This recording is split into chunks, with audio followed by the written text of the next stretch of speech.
Dis, Papou, raconte-nous l'histoire de la nymphe et du voile.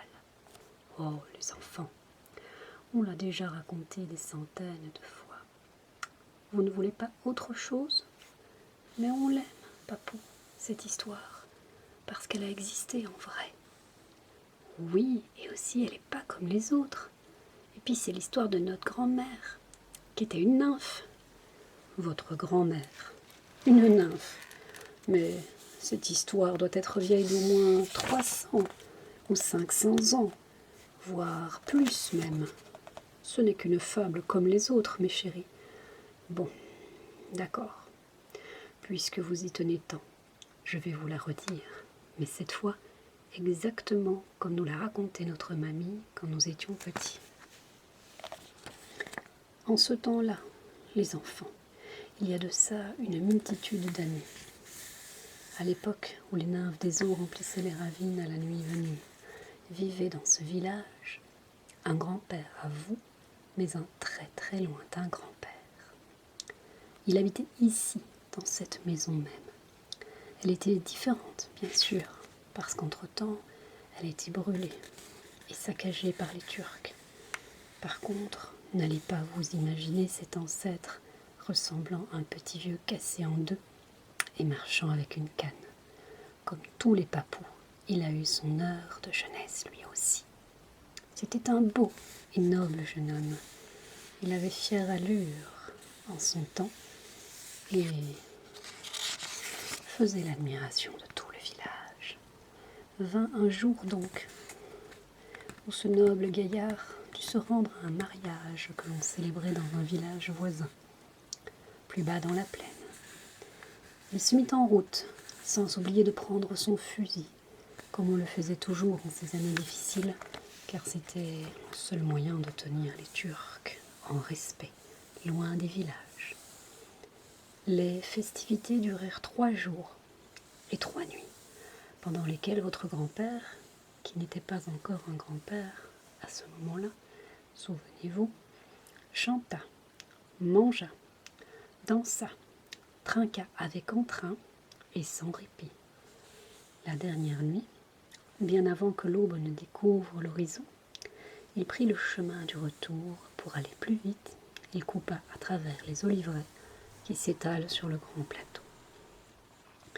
La nuit n'était déjà plus aussi noire. On devinait le clair-obscur du jour à venir quand il entendit résonner au loin, dans le profond silence matinal, des voix de femmes, joyeuses et chantantes. Il resta un moment sans bouger, pour mieux entendre. Peu à peu, les voix se rapprochèrent, tant et si bien qu'il vit sortir d'entre les oliviers toute une compagnie de nymphes. Elles n'étaient plus qu'à 2 pas de lui quand elles se mirent à danser une farandole, main dans la main, légères et aériennes, dans leurs robes finement tissées de soie d'araignée aux multiples couleurs chatoyantes.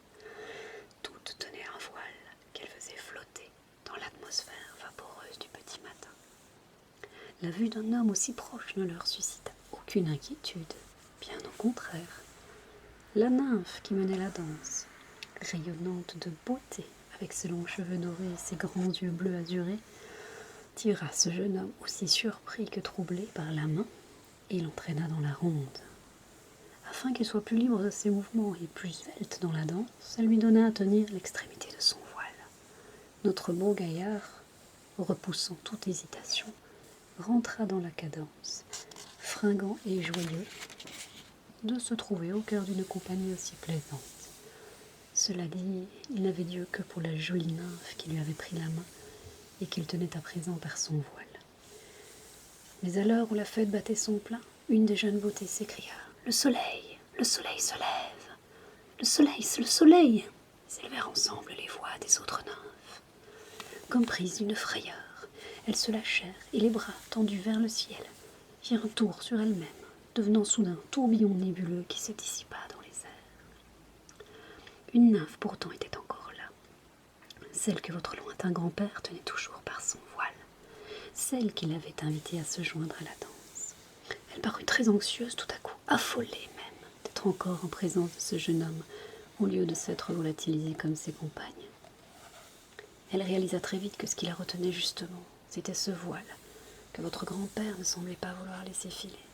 Elle tira dessus pour se dégager et se fondre enfin dans les nues. Mais le galant avait compris, lui aussi, qu'en lâchant prise, elle disparaîtrait à tout jamais. Et il serra davantage le joli tissu. Elle était aux abois, la pauvre nymphe. Elle le suppliait de ne pas la retenir. Mais lui, plus il la regardait, et plus il était sous le charme, totalement envoûté. Oh, pas question de lui rendre son voile, bien au contraire. Et d'un coup sec, il le lui arracha des mains. Mon voile, je veux mon voile pour retrouver mes sœurs. Elle implorait, épouvantée de ce qui lui arrivait. Et que croyez-vous que fit votre grand-père? Au lieu d'accéder à ses prières, il fourra prestement le délicat tissu dans le canon de son fusil. Et maintenant, prends-le si tu le peux, dit-il en pointant son arme vers elle. Bien sûr que je peux, répondit la nymphe en allongeant le bras pour attraper son voile. Mais au même instant, elle fut projetée en arrière, comme si elle avait été violemment frappée. C'était l'odeur de poudre à canon qui émanait du fusil et qu'une nymphe est incapable de supporter. Opiniâtre, elle essaya encore à 2 reprises. Mais à chaque fois, la même répulsion insurmontable la faisait reculer d'horreur. En désespoir de cause, elle le pria à nouveau de lui rendre son voile. Et c'est alors qu'il lui dit « Jolie demoiselle, si je t'ai pris ton voile, ce n'est pas pour te faire du mal, mais tout simplement parce que je t'aime et que je veux te garder auprès de moi. Viens, et je te rendrai heureuse, tu verras. » Mais voyons, une nymphe ne peut pas vivre heureuse au milieu des hommes. Tu ne comprends pas cela? Et moi, je ne peux pas te perdre. C'est ce que tu dois comprendre, toi aussi. Le bonheur que tu m'as donné, je ne te laisserai pas me le reprendre. Mais ce n'est pas possible, je dois partir, cria-t-elle, en se jetant sur le fusil pour saisir le petit morceau de voile qui flottait au bout du canon. Elle était à 2 doigts de pouvoir tirer dessus, quand une forte odeur de poudre lui provoqua de telles suffocations qu'elle faillit bien tomber à la renverse et perdre connaissance. Comprenant qu'elle était définitivement vaincue, elle planta son regard dans celui du jeune homme. « Je n'ai plus d'autre choix maintenant que de te suivre.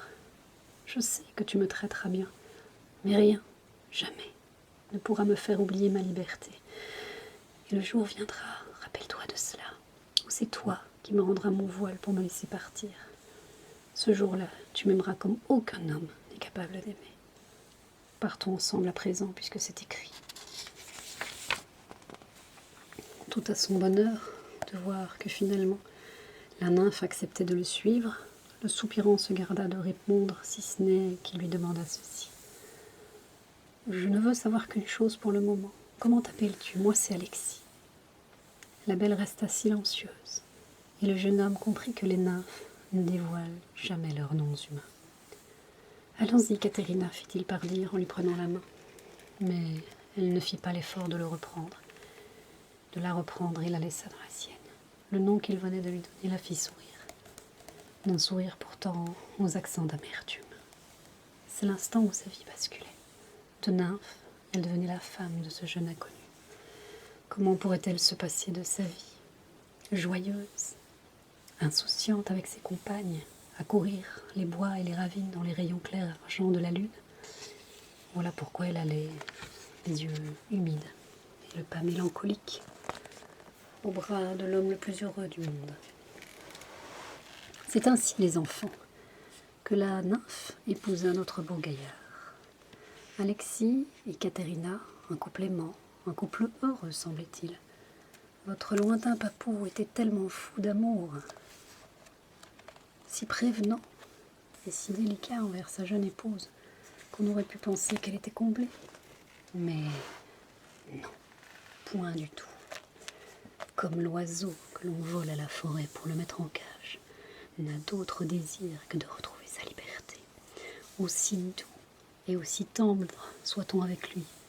De la même façon, la belle n'avait d'autre souhait que de reprendre son voile et de s'envoler dans le monde des nymphes. Mais il y avait cette insoutenable odeur de poudre à canon qui la retenait envers et contre tout, la forçant à prendre son mal en patience et à étouffer son vœu le plus cher, folâtrer avec ses sœurs le long des ruisseaux boisés. 3 années passèrent, pendant lesquelles ils eurent 3 enfants. 1, 2, 3, qui faisaient par ailleurs leur adoration. Alexis avait bien cru que Katerina finirait par rendre les armes et resterait pour toujours auprès de lui et de leur petit. Il n'en était rien pourtant. Quel que fût son amour et sa dévotion pour ses enfants, jamais on n'aurait vu son visage s'éclairer d'un sourire. Son envie folle de rejoindre ses sœurs, loin d'avoir diminué, s'était peu à peu avec le temps transformée en obsession ardente et dévorante, qui la rongeait le cœur, chaque jour plus pesante. Alexis comprenait bien sûr. Il compatissait de toute son âme. Il faisait de son mieux pour alléger sa peine. Mais il savait que rien au monde n'aurait pu lui faire oublier sa liberté perdue, si bien qu'il était souvent tenté de lui rendre son voile. Il l'aurait fait s'il n'avait pas pensé à ses enfants. Que deviendrait-il sans une maman pour s'occuper d'eux? Puis vint un jour où il eut plus pitié de la mère que des enfants. Il se souvint alors de ce qu'elle lui avait dit autrefois. « Le jour viendra où c'est toi qui me rendras mon voile pour me laisser partir. Ce jour-là, tu m'aimeras comme aucun homme n'est capable d'aimer. » Ce jour est arrivé, pensa Alexis. La mort dans l'âme, ce jour est arrivé. Il prit son fusil, il en extirpa le voile et le remit à sa bien-aimée. Il était très tôt. Les premières lueurs du soleil ne se devinaient pas encore au levant, quand la nymphe prit son voile. Pleine de joie et de tristesse mêlée, elle embrassa son mari, remit la maison en ordre, prépara le petit déjeuner de ses enfants, et à l'heure où l'aurore dépose ses doigts de rose sur la crête des montagnes, elle déposa un dernier baiser sur leur front endormi, puis dans un signe d'adieu vers Alexis, elle devint souffle d'air dans les airs. C'est comme ça que votre grand-mère, la nymphe, disparut dans l'éternité. Mais l'histoire ne s'arrête pas là, car chaque matin, votre grand-père trouvait un intérieur propre et coquet, un repas dans la casserole et les petits déjeuners qui attendaient toute la maisonnée autour de la table. Et cela dura jusqu'à ce que les enfants grandissent et que votre grand-père Alexis, devenu un très vieux monsieur aux cheveux tout blancs, ferme les yeux pour toujours. Et voilà les enfants, c'était l'histoire de la nymphe et du voile. Quand notre grand-mère nous la racontait, elle ajoutait toujours à la fin, et elle y croyait dur comme fer. Rappelez-vous, mes petits, que votre grand-mère était une nymphe. Donc, vous êtes des enfants de nymphes. Je me dois aujourd'hui de vous dire la même chose. Si cette histoire est vraie, vous êtes, vous aussi, des enfants de nymphes. Elle est vraie, papou, elle est vraie. Oui, elle est vraie. Vraie, de vrai. Voilà. Si l'histoire vous a plu, n'hésitez pas à me le dire. Je peux en lire d'autres.